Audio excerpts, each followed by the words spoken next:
Assalamualaikum warahmatullahi wabarakatuh. Bersama kami sudah hadir wali kota dan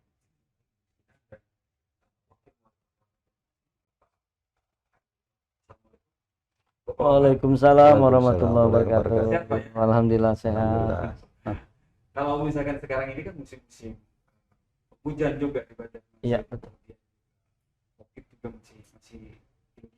Masih Menjaga. Berarti penting banget ini menjaga kesehatan seperti itu. harus. Oke, Pak, kalau kita berbicara tentang kepemimpinan di Batam, sekarang ini kan Bapak kedua periode ini ya, Pak? Ya, betul. Oke, seperti itu. Oke, ada nggak Pak, misalkan ada pekerjaan yang belum bisa terselesaikan di periode sebelumnya sehingga ini menjadi sebuah prioritas untuk diselesaikan seperti itu. Iya, terima kasih pemirsa yang saya hormati. Pada kesempatan yang baik ini izinkan kami mengucapkan terima kasih atas dukungan, support dan juga partisipasi masyarakat, khususnya warga Kota Banjarmasin, sehingga Ibu Nusina dan Arifin diberikan kepercayaan untuk memimpin Kota Banjarmasin ke depan. Tidak mudah memang, dan juga tidak lama waktunya, karena hanya 3,5 tahun. Insya Allah karena sifatnya ini melanjutkan saja, kami tidak memulai dari awal, sehingga ulun yakin dan percaya dengan dukungan semua pihak, insya Allah visi misi Banjarmasin Baiman dan lebih bermartabat atau Baiman Jilid 2 ini bisa kita wujudkan sama-sama dalam waktu yang Ada Baiman Jilid 2 berarti Ya. ya. Apa yang membedakan Pak, dari jilid 1, Pak? Karena ini sifatnya melanjutkan berarti harus lebih sempurna. Karena kalau dulu kan ada 3 prioritas, penanganan sungai-sungai untuk pariwisata dan juga transportasi sungai. Kemudian yang kedua melahirkan wirausaha baru berbasis UMKM, mengembalikan Banjarmasin sebagai kota perdagangan dan jasa. Nah, kemudian yang ketiga adalah pelayanan publik yang cepat, tepat, mudah dengan berbasis pada IT atau program Smart City Banjarmasin. Nah, lebih bermartabatnya di periode kedua. Sungai berarti harus dibenahi lagi. Kemudian transportasi sungai akan kita hidupkan. Terutama untuk master plan transportasi sudah kita buat di periode pertama. Untuk selanjutnya kita akan coba realisasikan sehingga bisa mengurangi kemacetan di pintu-pintu masuk kota, Sungai Lulut, Tandir Bakti. Ya, dari 3 titik pintu masuk kota Banjarmasin yang setiap pagi dan sore macet ini, kan 2 titik ini terhubung oleh sungai. Sungai Lulut, ya, Tandir Bakti, masuk Awang, Sungai Awang, Sungai Martapura. Hanya pintu masuk kilometer 6 yang tidak terhubung dengan sungai. Jadi kami berharap nanti di periode kedua ini bisa kita wujudkan sama-sama. Kemudian wirausaha baru 2.847 wirausaha baru yang sudah kita hasilkan di periode pertama. Ini dan di akhir kemarin sempat kita sudah masuk kepada digitalisasi UMKM. Iya. Saya insya Allah memilih orang yang tepat untuk melanjutkan karena di bagian infrastruktur. Ya. Tapi kenapa Pak Jalan kan kita sudah hampir mantap kondisinya. Nanti biar Pak Wakil bisa menjelaskan lebih detail. Nah, sementara ada satu potensi besar yang selama ini belum termanfaatkan dengan baik, yaitu potensi sungai. Jaringan sungai-sungai kita ini kan terhubung di hampir semua titik. Nah, tinggal kemudian sarana transportasi yang layak, yang bagus begitu. Tidak harus modern seperti kapal pesiar apa kalau kayak seperti di luar. Paling tidak ada kelotok yang berjadwal saja misalnya. Ya kan? Sehingga bisa menjadi alternatif sarana, dan rencana kami di periode pertama untuk membuat semacam hub antara sungai dan darat ini mudah-mudahan bisa terwujud juga di periode kedua. Nah, kemudian janji saya yang terakhir itu Pak lah, yang kemarin alhamdulillah bisa kita tunaikan, yaitu janji tentang infrastruktur untuk pembangunan jembatan Pulau Bromo dan juga jembatan Jalan Gerilya. Nah, alhamdulillah injury time itu bisa terwujud, dan Pak Arifin saat itu adalah Kepala Dinas PUPR. Jadi beban berat di beliau, dan alhamdulillah bisa kita wujudkan sama-sama sehingga janji kami lunas di periode pertama. Tapi ada connecting dengan sebelumnya Iya, dengan karena beliau kan Pak- kepala dinas PUPR dulu. Sehingga kemudian terus seperti trotoar selama 2 tahun kita selesaikan di Suanyang Ayani. Kemudian juga tahun ini alhamdulillah provinsi juga bantu, dari balai juga bantu, sehingga dalam kota juga sudah mulai tertangani infrastruktur trotoarnya.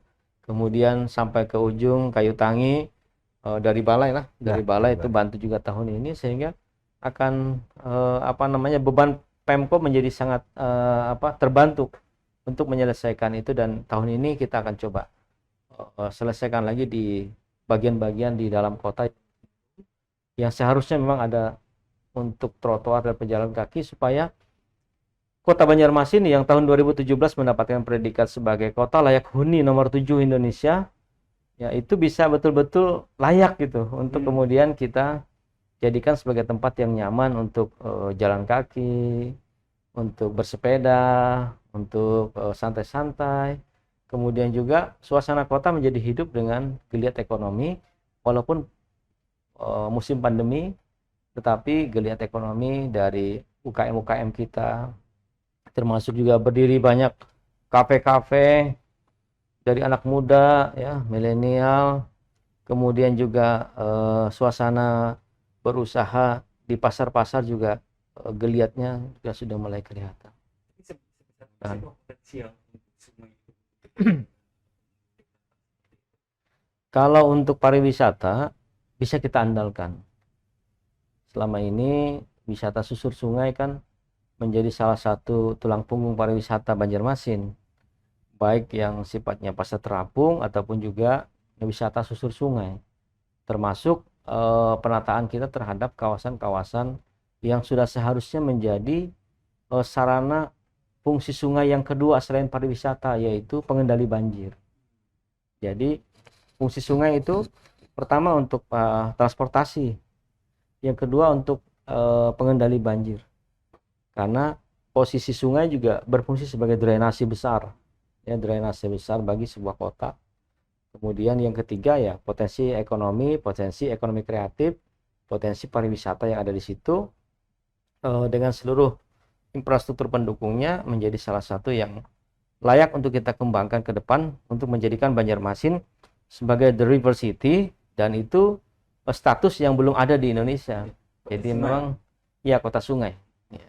Yang kita maksudkan adalah sungai-sungai yang mengalir, yang kemudian berfungsi ya dengan baik untuk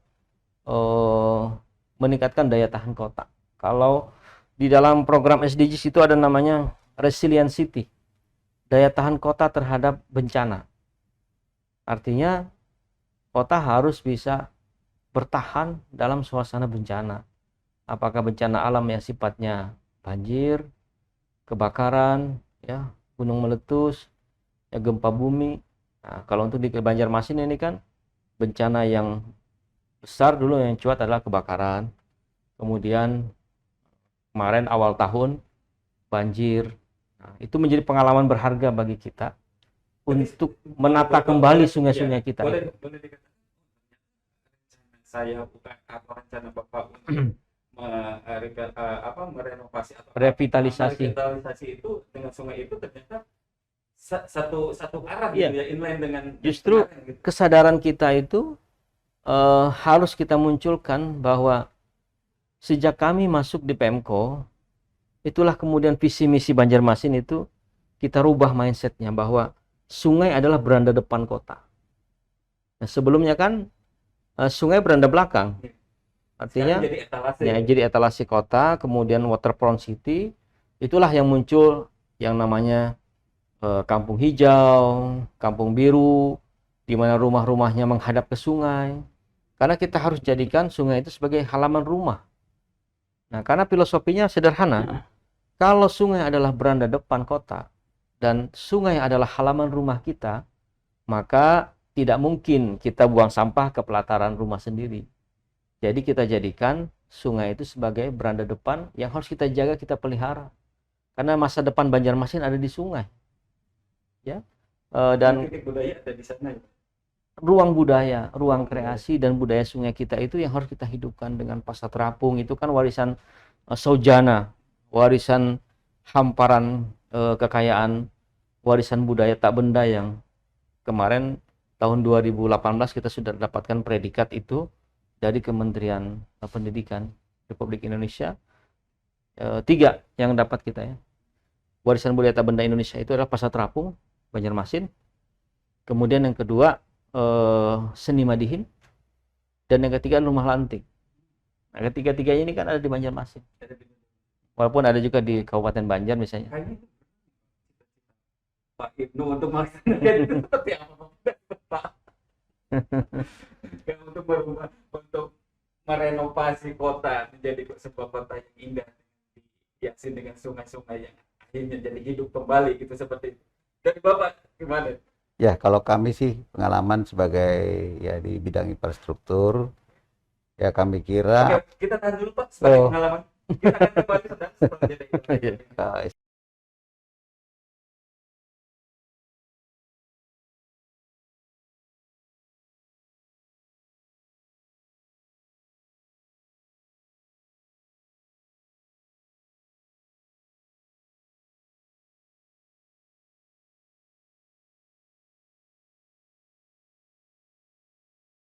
Kasih saudara masih di Sepakata, kita kembali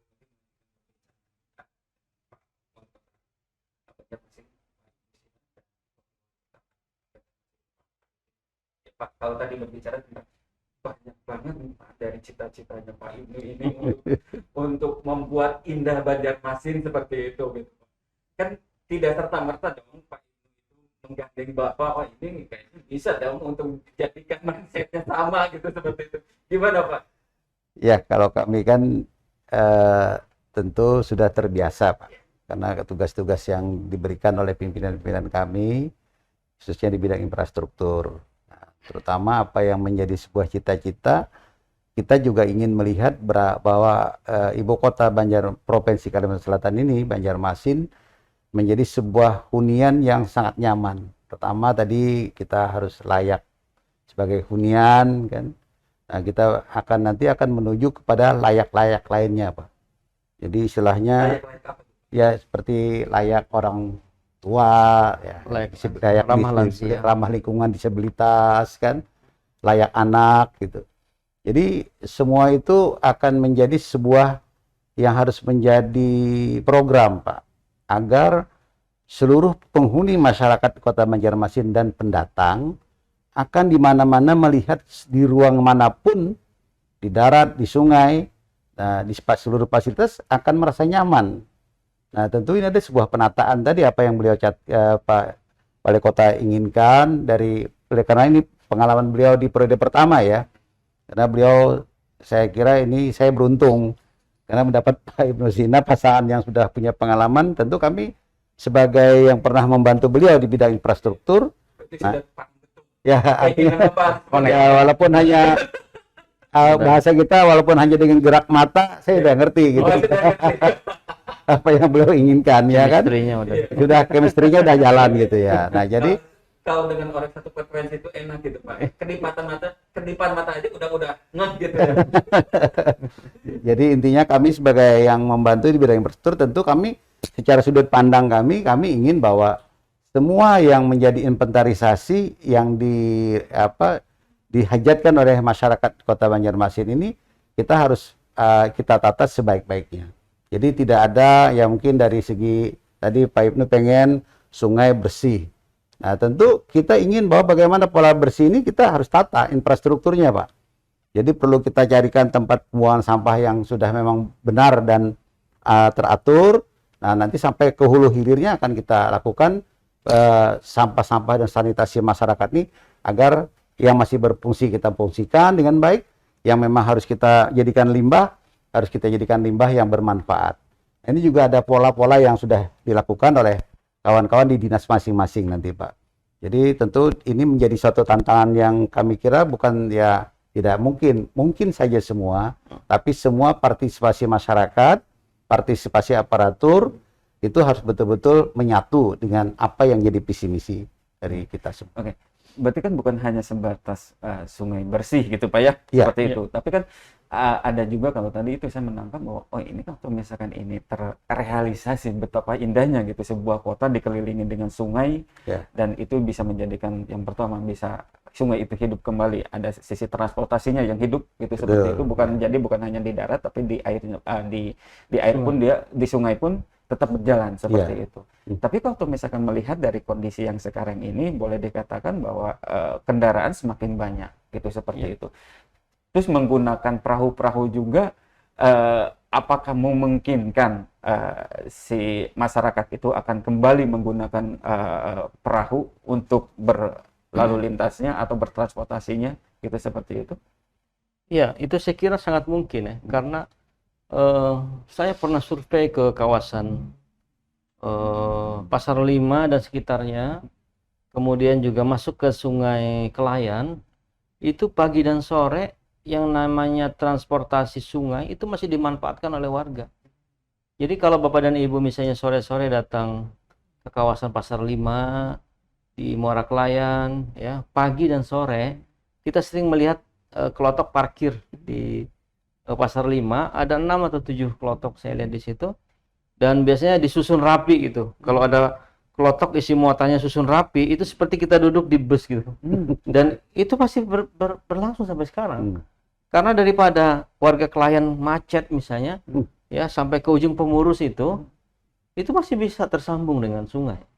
Nah, sehingga masyarakat warga yang berdiam di sepanjang Sungai Kelayan, dia beraktivitas ke Pasar Lima, dia mungkin jaga toko di ujung Murung sini atau di Pasar Antasari, dia hanya memanfaatkan angkutan sungai saja. Berarti itu sudah sangat membantu, dan tarifnya murah, kalau nggak salah Rp2.000 Tapi kalau misalkan itu aktivitas sungai itu kembali hidup, itu bisa menjadi daya tarik wisatawan untuk datang kemari loh. Ya, kalau wisatawan kan jelas tadi saya bilang di periode pertama kita sudah benahi aktivitas pariwisatanya. Nah, yang ingin saya benahi lagi di periode kedua ini adalah sungai sebagai sarana transportasi yang harus dimanfaatkan oleh warga. Nah kemudian angkutannya semacam ya angkot sungai lah begitu ya. Kalau ada Nasi Kuning angkot di darat, ini ada angkot sungai. Kemudian karena semuanya itu akan tersambung ya ke semua titiknya. Artinya, ya Pak ya. Kalau misalnya akses dari misalnya Kelayan aja tadi itu, sepanjang Kelayan A Kelayan B itu, mereka tidak lagi menggunakan sepeda motor, tidak menggunakan mobil, tapi menggunakan angkutan sungai. Kemudian akses mereka mau ke Pasar Lima kan langsung saja. Tidak perlu kemudian antri bermacet-macet dan sebagainya, karena angkutan sungai itu bebas macet. Ya, begitu. Nah, kemudian warga Kota Banjarmasin, saya terus terang menyampaikan bahwa di kawasan-kawasan hinterland kita, kawasan-kawasan yang di Jabodetabeknya lah kalau di Jakarta itu, yaitu Banjarbakula ya. Banjarbakula termasuk yang di wilayah Handil Bakti masuk Kabupaten Batola, kemudian di Sungai Lulut yang masuk Kabupaten Banjar, ya. Yang mengelilingi ini sebagian besar itu adalah warga Kota Banjarmasin, yang mereka ini sebetulnya adalah bekerja di Banjarmasin, dan sebelumnya juga adalah warga Banjarmasin yang mungkin mohon maaf tidak kebagian rumah di sini, kemudian cari rumah di perbatasan Sungai Lulut.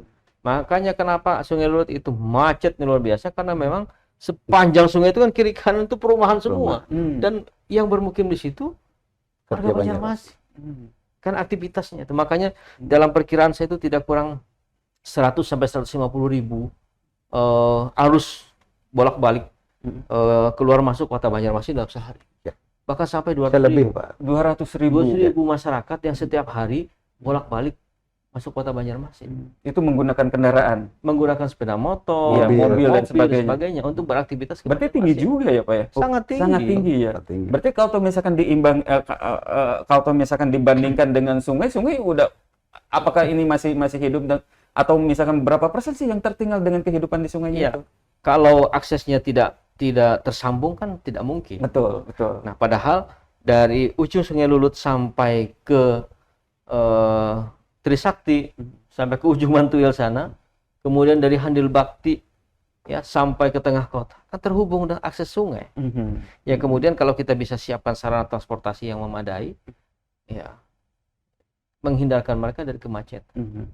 Terus bagaimana Pak untuk penataannya kalau misalkan bantaran sungai itu kan harus juga ditata juga ya Pak ya supaya enak dipandang dan sebagainya kayak begitu. Tahun atau- ini kita membangun ada 5 shelter dan dermaga sungai. Untuk pariwisata juga mendukung pengembangan transportasi sungai. Sungai Lulut, Sungai Jingah, kemudian kawasan Mantuil, ya juga sudah dibangun dermaga-dermaga yang mudah-mudahan itu bisa memudahkan akses bongkar muat atau turun naiknya pengguna sarana transportasi sungai ini untuk beraktivitas dalam kehidupan sehari-hari.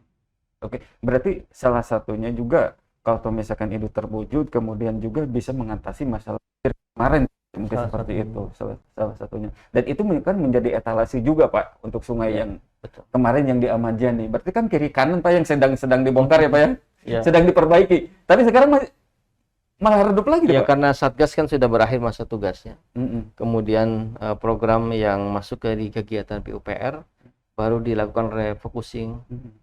anggaran sehingga mudah-mudahan secepatnya begitu kita aktif lah kita akan prioritaskan untuk menyelesaikan Mhm.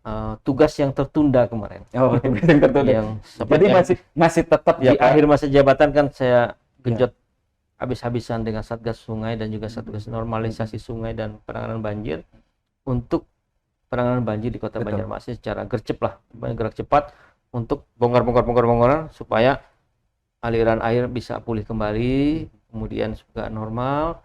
Prioritas kita adalah di jalan kanal Sungai Veteran, Mm-mm. Kanal Veteran dan Ayani, Kanal ya, Veteran Kanal dan Veteran Ayani. dan Ayani, dan juga Sungai Guring yang kemudian tahun ini kita ingin prioritaskan untuk segera ditangani supaya ketika terjadi ya banjir lagi seperti kemarin, daya tampung dan daya dukung sungai-sungai kita, terutama Sungai Veteran itu sudah tidak ada hambatan aliran sungainya. Kemudian Sungai Ayani pun tidak terjadi lagi buntu-buntu di beberapa titik, termasuk juga Sungai Guring yang ujungnya Sungai Pemurus keluar di Pekapuran dan juga di Sungai Kelayan.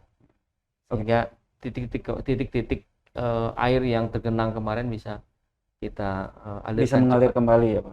Itu kan kanal kalau tidak salah kan kemarin itu kan ada semacam ada proyeksi bahwa di kanal veteran ya Pak ya, sungai itu kan akan dibuat jembatan kalau tidak salah seperti itu. Ya. Apakah masih dalam programnya Ya, Pak Ibnu? tahun ini kita akan selesaikan beberapa titik dan itu juga nanti akan kembali ke konsep semula karena konsep penataan kawasan veteran ini sebetulnya sudah pernah disepakati dulu antara pemerintah kota, pemerintah provinsi dan pemerintah pusat. Betul. Hanya tahun 2018 sedikit terkendala.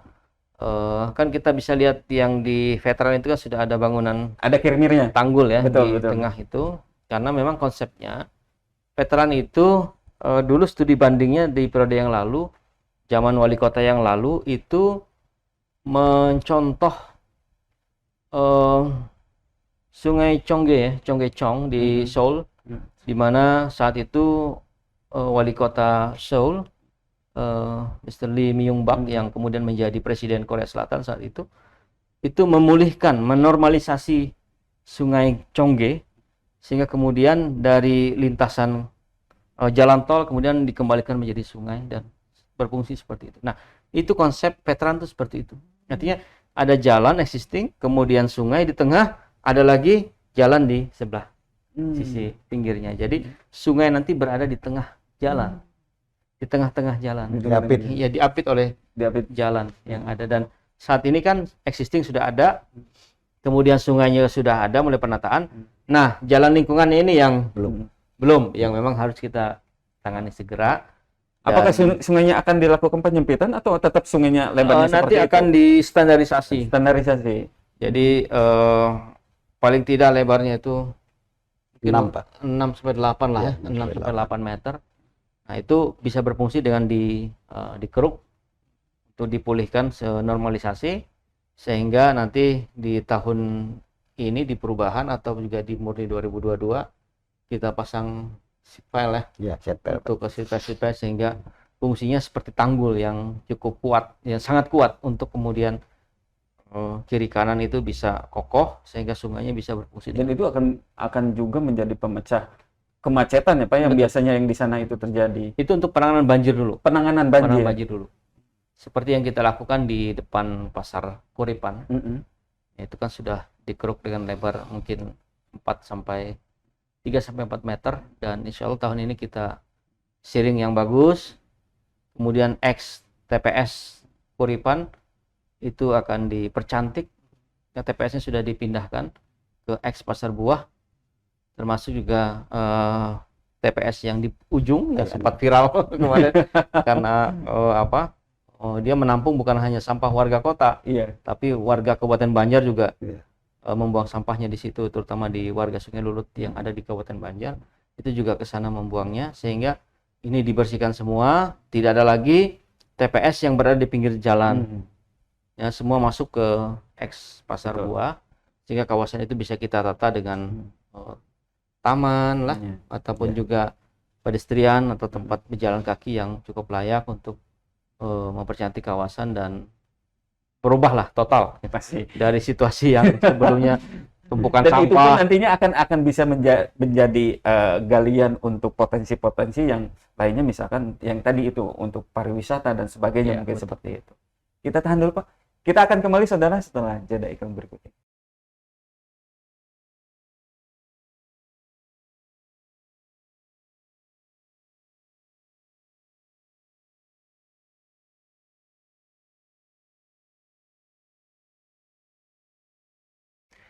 Terima kasih saudara, masih di Sapa Kalsel. Kita kembali lagi melanjutkan perbincangan. Pak, kalau misalkan kita ya sebelumnya kan ada baru mungkin ya Pak, pelantikan mulai kapan Pak? Insya Allah minggu ini, Minggu ini ya. mudah-mudahan Oke. mohon doanya. Itu kan kemarin pun ada janji-janji politik atau misalkan visi misi yang akan disampaikan untuk periode hari ini atau periode kedepannya seperti apa sih Pak untuk visi misinya dan bagaimana untuk melaksanakannya itu seperti itu. Ya, visi misi Banjarmasin Baiman masih visi misi Banjarmasin Baiman dan lebih bermartabat. Ya, Ada dan lebihnya. iya, dan lebih bermartabat itu peningkatan kualitas, kompetensi dan sebagainya. Termasuk kalau yang pertama itu kita mengusung jargon barasih. Baiman itu kan barasih wan nyaman. Barasih jalanan kita, barasih sungai-sungai kita, barasih lingkungan kita, barasih sampai ke hati kita. Tapi sudah bersih Pak. Ya, mudah-mudahan ini akan kita tingkatkan terus. Hmm. Nah, kemudian nyaman berurusan, reformasi bidang birokrasi pelayanan publik. Kemudian nyaman sekolah, apalagi suasana pandemi, tatap muka, pertemuan, daring, dan juga offline atau luring. Kemudian yang ketiga, nyaman berobat, selesainya Rumah Sakit Sultan Syahriansah Banjarmasin. Kemudian yang keempat, nyaman berusaha dengan program wirausaha baru Kota Banjarmasin. Nah, ini semua kita tingkatkan di periode kedua. Kalau UKM tadi digitalisasi supaya bisa jualan online. Rumah sakit nyaman berobat kita tingkatkan lagi nanti arah Rumah Sakit Sultan Syahriansah ini menjadi stroke center ataupun juga hemodialisa. Kemudian juga melayani warga Kota Banjarmasin. Nah, program pelayanan publik yang cepat kita akan bangun yang namanya mall pelayanan publik, ya, yang kemudian bisa bersinergi dengan Mall program pelayanan publik. mall pelayanan publik Gimana itu, MPP. Pak? Gimana itu Pak? Ya, pelayanan publik dijadikan satu. Mhm. Jadi kayak mall itu one Satu stop atap itu service ya. maksudnya. One stop service. One stop Nah, ya, service. artinya untuk PTSP dan seluruh bidang perizinan, termasuk juga untuk bergandengan dengan program Smart City Banjarmasin. Jadi ada visi Banjarmasin Baiman dan lebih bermartabat, kemudian ada 6 misi dan 20 program prioritas. 20 program prioritas. Pak Wakil lebih hafal. Silakan Pak Wakil. Harus bisa mengejawantakan ini seperti itu apa yang dicita-citakan sama Pak Wali. Ya, pada intinya bahwa kita itu kan dari sektor yang itu semua pasti kita masukkan Pak, tetap artinya dari visi kita tadi lebih beriman dan lebih bermartabat. Nah, kemudian kepada misi, nah, kita ada 6 misi yang kita lakukan, itu termasuk pembenahan infrastruktur, termasuk pendidikan, termasuk keagamaan, masuk sosial, Pak, terus peningkatan usaha masyarakat gitu kan, UMKM tadi.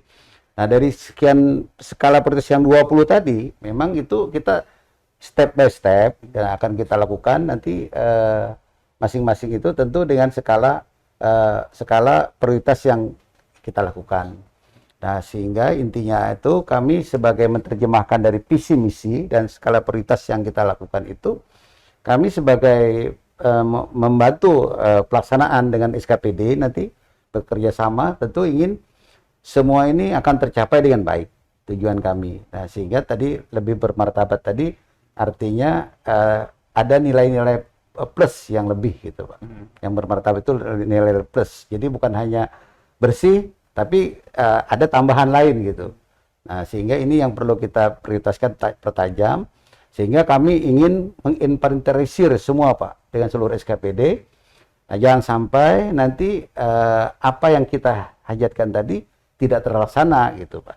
Jadi ini yang penting, Pak. Jadi misalnya tadi Bapak ingin bahwa sungai bersih, ingin mengembalikan sebagai transportasi air, sebagai tambahan agar menunjang jangan sampai tertumpuk pada kendaraan darat. Ya, karena ini, nah tentu kami kan mengintervensi dari 106 sungai besar, kecil, dan menengah di Kota Banjarmasin. Kami intervensi dulu bagaimana kondisinya, bagaimana existingnya, bagaimana supaya masyarakat itu nyaman. Tentu ada perlu dermaga yang baik.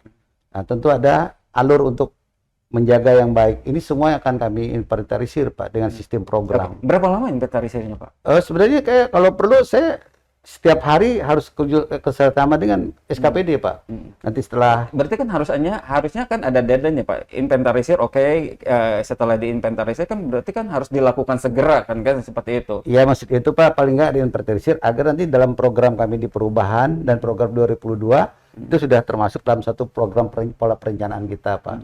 Nah, jadi kita artinya visi misi kita itu tertunjang dengan existing yang benar gitu. Nah, jangan sampai nanti kan ada yang, ya mohon maaf, ada yang tidak paham masalah apa yang kita inginkan sehingga tidak tercantum dalam program kita, Pak. Nah, di samping itu juga tentu perkuatan kita terobosan kita tentu ingin meningkatkan pendapatan dan juga dana-dana yang dari pusat yang bisa kami tarik, khususnya dari dana DAK yang sekarang memang diberikan skala prioritas buat menunjang kegiatan program di biasanya kalau masyarakat itu kan melihatnya bentuk, Pak.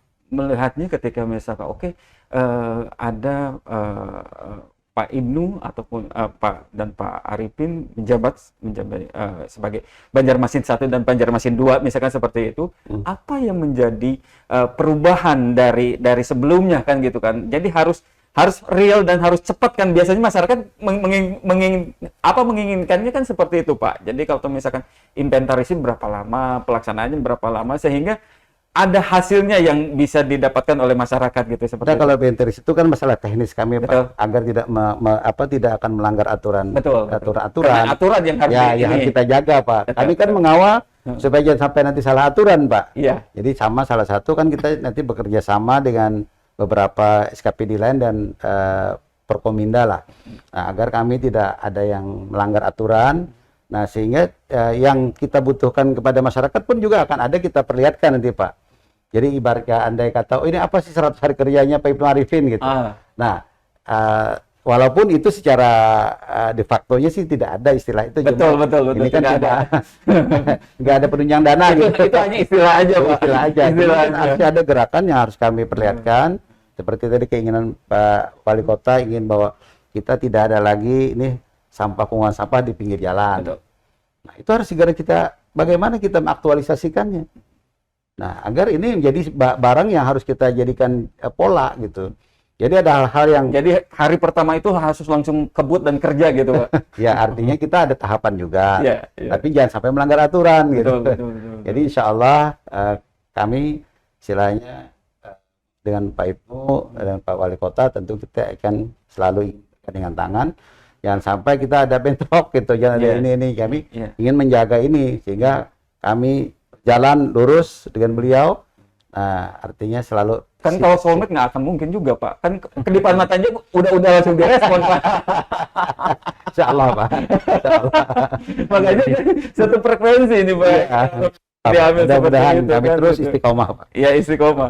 Energinya dipakai untuk membangun kota, bukan untuk berkonflik di internal. Iya, itu dia. Iya, iya. Capek Pak kalau itu Pak. Iya, oke, itu yang kami inginkan, Pak. Hmm. Kami ingin siap lahir batin, sudah ingin supaya istilahnya kami sebagai orang di birokrat yang sudah lama, nah, tentu ingin bahwa apa yang kami pernah alami, artinya jangan sampai ini dibiarkan sebuah sia-sia gitu. Kami ingin apa yang kami inginkan, visi-visi ini bisa dinikmati oleh masyarakat banyak. Ya, dan itu yang menjadi tujuan utama, goal utamanya itu untuk masyarakat Pak, Iya. seperti itu. Iya.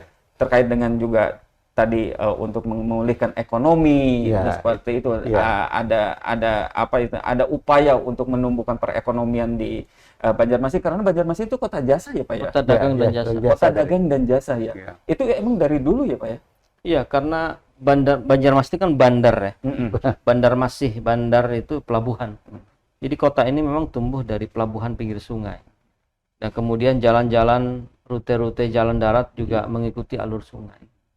Dan disitulah posisi strategis kota Banjarmasin, di mana sungai-sungai besarnya aksesnya langsung ke laut, sehingga arus barang dan jasa dari Pulau Jawa ke Pulau Kalimantan, maka pintu gerbang itu memang di Banjarmasin.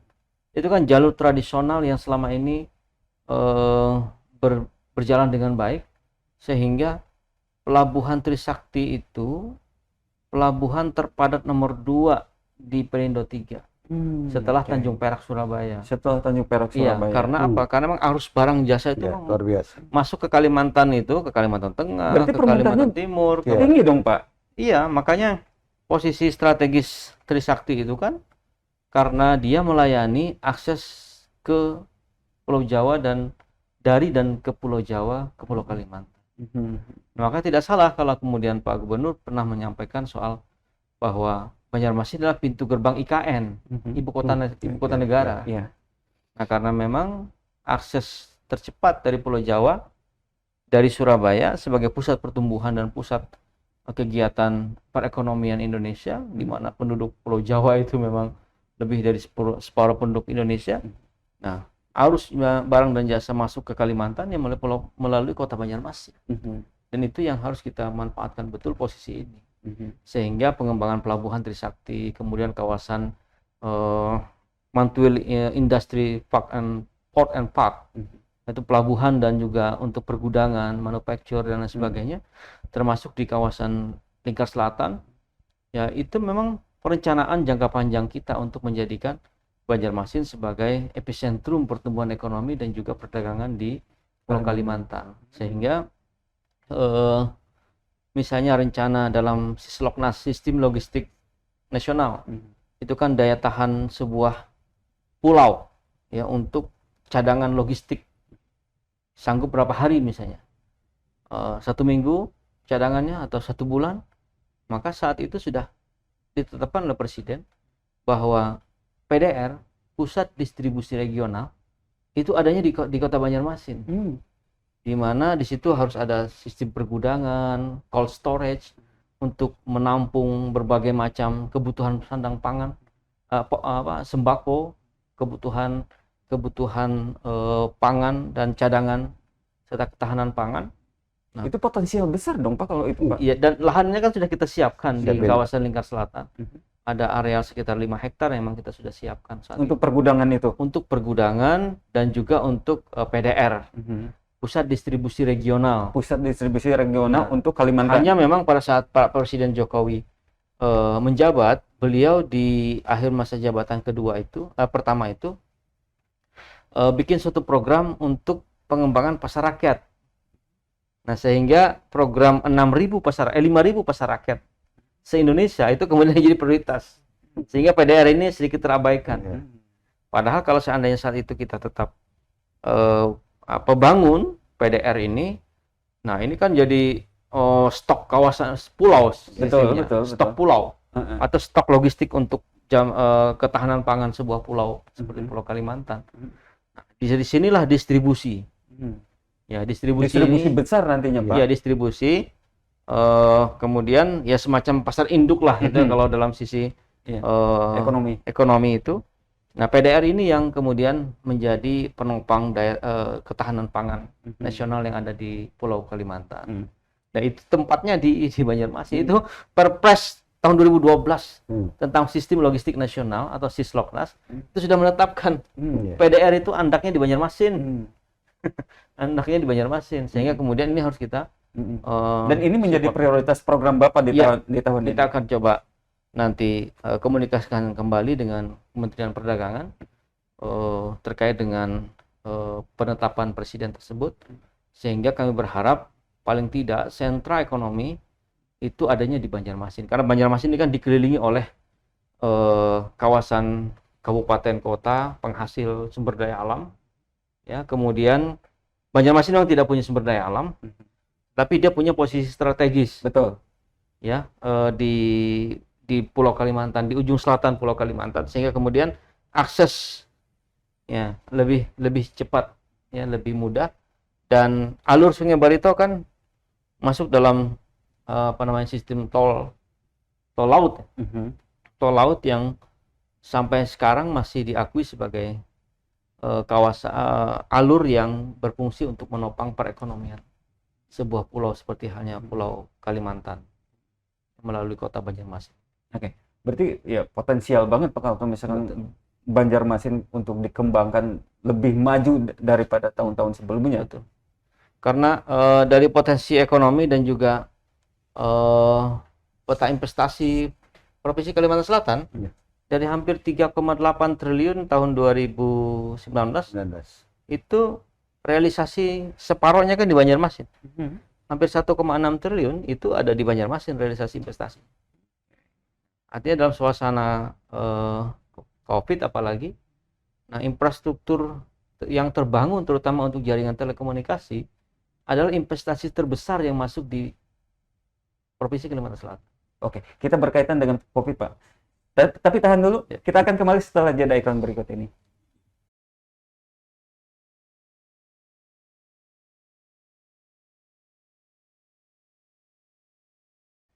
Baik, terima kasih saudara masih di Sapa Kalsel, dan siaran ini akan disiarkan di Radio Smart FM, Kompas TV Banjarmasin, kemudian juga di YouTube-nya, di channel YouTube-nya Smart FM dan YouTube-nya Kompas TV Banjarmasin. Baik, kita akan kembali lagi untuk berbincang dengan Pak Wali Kota Banjarmasin, Pak Ibnu Sina, dan Wakil Wali Kota Banjarmasin, Pak Arifin Nur. Pak, berkaitan dengan tadi berbicara tentang COVID, kemudian juga sedikit mengiris ke investasi seperti itu. Ya. Itu seperti apa Pak? Karena kan dengan COVID yang sekarang ini terjadi, itu hampir semuanya lumpuh gitu Pak, seperti itu. Iya, memang dampak COVID ini kan 3. Pertama, dampak kesehatan, sudah tahu sama-sama kita ada seperti apa. Dan kedua, dampak sosial, penanganannya melalui jaring pengaman sosial. Kemudian yang ketiga, dampak ekonomi. Pemerintah sudah mengeluarkan kebijakan tentang pemulihan ekonomi nasional atau PEN. Programnya bisa dalam bentuk stimulus, bisa dalam bentuk bantuan, subsidi, hibah, bansos, dan lain sebagainya, termasuk BLT untuk warga miskin dan juga warga kurang mampu, termasuk juga untuk para pelaku ekonomi. Nah, di antara kebijakan yang sudah kita sinkronkan dengan kebijakan kota, antara lain kami sempat melakukan yang namanya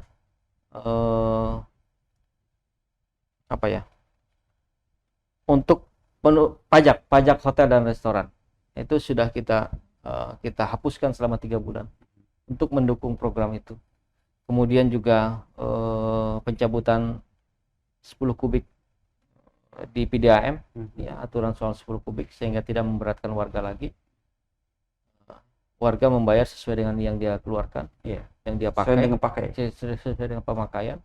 Kemudian juga menggratiskan untuk rumah veteran, legit veteran, pada saat 17 Agustus saat itu kita bebaskan untuk pembayaran PDAM-nya. Kemudian juga melakukan upaya-upaya lain, termasuk juga ikut dalam program nasional mendukung pemulihan ekonomi dan sektor pariwisata. Sehingga di tahun 2020 kemarin, realisasi bantuan pusat dari hampir 11 miliar untuk subsidi untuk membantu sektor-sektor pariwisata, sehingga hotel-hotel yang selama ini membayar pajak bukan hanya dinolkan pajaknya, tetapi malah dibantu, ya, dikembalikan sekian persen pajak yang sudah dia bayar, sehingga ada salah satu hotel yang terima sampai 350 juta, kemudian restoran terbesar itu ada yang sampai bisa menerima 300 juta pengembalian. Dana itu sangat signifikan untuk kemudian membantu perekonomian khususnya Kota Banjarmasin. Nah, sektor pariwisata, ya kami terima kasih dengan program nasionalnya. Di samping sektor ekonomi, pariwisata juga mendapat perhatian untuk Kota Banjarmasin. Pekan lalu itu Pak Menteri Sandi Uno sudah meresmikan juga new normal untuk pelaksanaan kegiatan pariwisata di kenormalan baru, Termasuk juga di Banjarmasin. di Siring Menara Pandang kemarin dengan mengundang para pelaku dunia pariwisata, termasuk acil-acil pasar terapung, untuk diberikan semacam sosialisasi terkait dengan penerapan protokol kesehatan dalam era pandemi untuk membuka kawasan-kawasan pariwisata di Kota Banjarmasin. Dan untuk penanganan COVID sendiri sudah lumayan bagus ya untuk Kota Banjarmasin dan Kalimantan Selatan. Hari ini kita menyaksikan bagaimana DKI, ya, Wisma Atlet penuh, sesak dengan pasien-pasien COVID. Nah, di Banjarmasin alhamdulillah zona-zona hijau masih bisa kita pertahankan, zona kuning juga masih kita bisa pertahankan. Dan untuk program vaksinasinya juga saya harus buka data. Dari Dinas Kesehatan kemarin sudah melaporkan bahwa untuk tahap 1 dan tahap 2, dosis 1 dan dosis 2 ini sudah mencapai angka untuk tenaga kesehatan hampir 92%. Kemudian untuk lansia dari sasaran sekitar 55.720 itu sudah ada realisasi hampir 14,5%.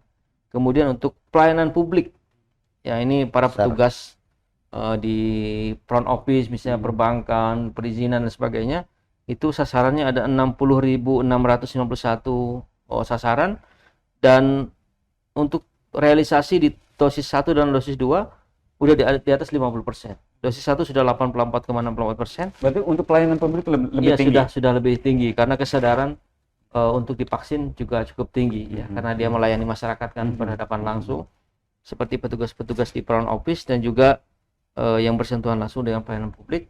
Dan untuk dosis 2-nya sudah di angka 65,71%. Artinya program-program untuk penanganan COVID dalam rangka pemulihan ekonomi juga di Kota Banjarmasin ini sudah kita lakukan dengan cukup bagus gitu, ya, target-targetnya dan juga realisasi. Berarti kan kalau kondisi seperti itu, berarti formula yang diterapkan oleh Banjarmasin itu tepat dong untuk bisa menekan angka lonjakan COVID. Kalau misalkan kita lihat di daerah lain kan sekarang ini malah semakin tinggi gitu. Ada klaster Lebaran kemarin. Iya, betul. Kudus dan sekitarnya. Dan untuk Kalimantan Selatan rasanya alhamdulillah tidak terjadi klaster Lebaran. Dan itu adalah upaya yang memang, ya, walaupun kita harus ada penjagaan, pengetatan di perbatasan provinsi, ya, tidak ada mudik, ya, larangan untuk keluar masuk antar provinsi, tapi ya kita menerima manfaat positifnya bahwa tidak terjadi klaster itu, sehingga kita bisa menahan laju penularan dampak dari COVID-19. Oke, kita ada waktu 1 menit Pak, untuk closing statement mungkin yang penting disampaikan kepada masyarakat, silakan. Ya, kami mohon dukungan kepada seluruh warga Kota Banjarmasin bahwa sehebat apapun pemerintah Kota Banjarmasin, apabila tidak didukung oleh warga kota, maka akan sangat berat tugas, apalagi di saat pandemi ini. Di saat seluruh daerah dan juga negara-negara menghadapi situasi seperti ini. Tetapi kalau kita bisa kayu baimbai, saya sekata, kemudian bergandeng tangan, walaupun tetap pakai sarung tangan, insya Allah seberat apapun permasalahan pasti ada jalan untuk menyelesaikannya. Oleh karena itu, yakin pasti bisa, sesuai dengan semboyan kita, Banjarmasin bisa, Banjarmasin beriman, barasih wa ni'mat. Insyaallah, mudah-mudahan. Oke, baik. Terima kasih Pak Ibnu, Pak Arifin sudah hadir di studio kami. Kita akan kembali saudara setelah atau di episode berikutnya. Sampai jumpa.